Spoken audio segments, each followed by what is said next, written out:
Welcome to new TV Telugu. అమరావతిని ఆపడానికి అది ఎవరి ఇంట్లోనో లైట్ స్విచ్ కాదని పవర్ఫుల్ ప్రధాని మోదీ శంకుస్థాపన చేసిన రాజధాని అని మంత్రి నారా లోకేష్ అన్నారు.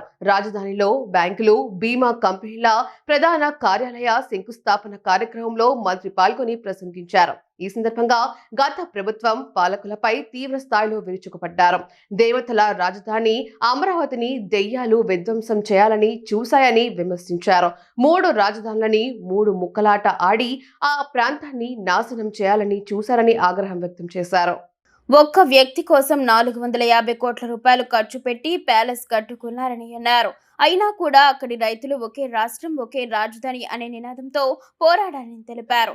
ఎన్ని ఇబ్బందులు ఎదురైనా జై అమరావతి నినాదంతో ముందుకు వెళ్లామని మంత్రి గుర్తు చేశారు. కూటమి ప్రభుత్వం వచ్చాక మళ్లీ పనులు పునః ప్రారంభించి జెట్ స్పీడ్ లో నిర్మాణాలు జరుగుతున్నాయని తెలిపారు. ఆర్థిక మంత్రి నిర్మలా సీతారామన్ సింప్లిసిటీకి హ్యాట్స్ ఆఫ్ అని అన్నారు. మంగళగిరి చేనేత వస్త్రాలు ధరించి ప్రమోట్ చేసినందుకు ఆమెకు ధన్యవాదాలు తెలియజేశారు. స్త్రీ శక్తికి ప్రతిరూపం నిర్మలా సీతారామన్ అని అన్నారు. ఎంత ఎదిగినా ఒదిగి ఉండాలన్నది నిర్మలాను చూసి ఎంతో నేర్చుకోవాలని తెలిపారు. ఏపీ ఏ సాయం కోరినా ఆర్థిక మంత్రి సహకారం అందిస్తున్నారన్నారు. పోలవరం, అమరావతి రాజధాని నిర్మాణానికి నిధులు ఇవ్వడంతో పాటు విశాఖ స్టీల్ ప్లాంట్ ను కూడా ఆదుకున్నారన్నారు. భారత్ లో అతిపెద్ద డేటా సెంటర్ గూగుల్ విశాఖకు వస్తుందని, దీనికి నిర్మలా సీతారామన్ అండగా నిలిచారని తెలిపారు. 15 బ్యాంకులు, బీమా కంపెనీలో 1334 కోట్ల రూపాయలతో తమ ప్రధాన కార్యాలయాలు ఏర్పాటు చేస్తున్నాయని అన్నారు. అన్ని బ్యాంకు సర్వీసులు ఒకే చోట ఉండేలా బ్యాంక్ స్ట్రీట్ ఏర్పాటవుతుందన్నారు. రాజధానిలోని ఫైనాన్షియల్ డిస్ట్రిక్ట్ లోని బ్యాంక్ స్ట్రీట్ నుంచి రాష్ట్ర వ్యాప్తంగా లావాదేవీలకు ఈ కార్యాలయాలు పనిచేస్తాయని వెల్లడించారు. అమరావతి రైతుల ప్రతి సమస్యను పరిష్కరించేందుకు త్రిసభ్య కమిటీ కృషి చేస్తుందన్నారు. గత 5 ఏళ్ల విధ్వంసం దృష్టిలో పెట్టుకొని రైతులు ఐకమత్యంగా అమరావతి అభివృద్ధికి కృషి చేయాలని మంత్రి లోకేష్ కోరారు. అమరావతి రైతులందరికీ పేరు పేరున నా హృదయపూర్వక నమస్కారాలు. దేవతల రాజధాని అమరావతి, రైతుల త్యాగం అమరావతి. దేవతల రాజధానిని దయాలుగా విధ్వంసం చేయాలని ఆనాడు చూశారు. 3 రాజధానులని 3 ముక్కలాటలాడి కనీసం ఒక్క ఇటుక కూడా అయిన పరిస్థితి మనందరం చూసాం.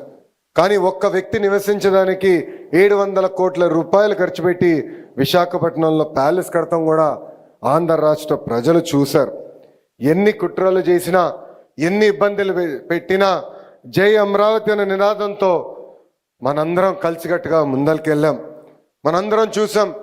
చిన్న పిల్లల దగ్గర నుంచి 80 సంవత్సరాల వృద్ధి వరకు మనందరం ఒకే నినాదం, ఒకే రాష్ట్రం, ఒకే రాజధాని, జై అమరావతి అని ఆనాడు పెద్ద ఎత్తున మనందరం పోరాడం. జై అమరావతి అన్నందుకు రైతులపైన కేసులు పెట్టారు. మహిళలను ఏకంగా పోలీసు బూటులతో ఆనాడు తంతం కూడా మనందరం చూసాం. 1631 రోజులు అమరావతి ఉద్యమం నడిచింది. 2000 మంది 270 మంది రైతులు వాళ్ళ ప్రాణాలు కోల్పోతాం కూడా చూసాం. సుమారుగా 3000 మంది రైతులపైన ఆనాడు కేసులు పెడతాం కూడా మనందరం చూస్తాం జరిగింది. కానీ ఆనాడే చెప్పాం, ఆపేసేదానికి అమరావతి ఎవరో ఇంట్లో స్విచ్ కాదు, ఇది పవర్ఫుల్ ప్రధానమంత్రి నరేంద్ర మోడీ గారు శంకుస్థాపన చేసిన అమరావతి అని. ముఖ్యమంత్రి గారు అడిగిన వెంటనే పెద్ద ఎత్తున రైతుల ముందరికి వచ్చి ఆనాడు 3 పంటలు పంటున్న భూముల్ని 5 కోట్ల ఆంధ్రుల కోసం రాజధాని ఏర్పాటు చేస్తాం కోసం మీరందరూ భూములు ఇస్తాం జరిగింది. అందుకే ఈరోజు కూటమి ప్రభుత్వం ఏర్పడిన తర్వాత, ప్రజాప్రభుత్వం ఏర్పడిన తర్వాత ఒకే రాష్ట్రం, ఒకే రాజధాని, అది అమరావతి, కానీ అభివృద్ధి వికేంద్రీకరణ చేసి చూపిస్తామని హామీ ఇస్తాం జరిగింది. ఇప్పుడు గౌరవ మంత్రి నారాయణ గారి ఆధ్వర్యంలో అమరావతి పనులు కూడా జెట్ స్పీడ్లో జరుగుతాం.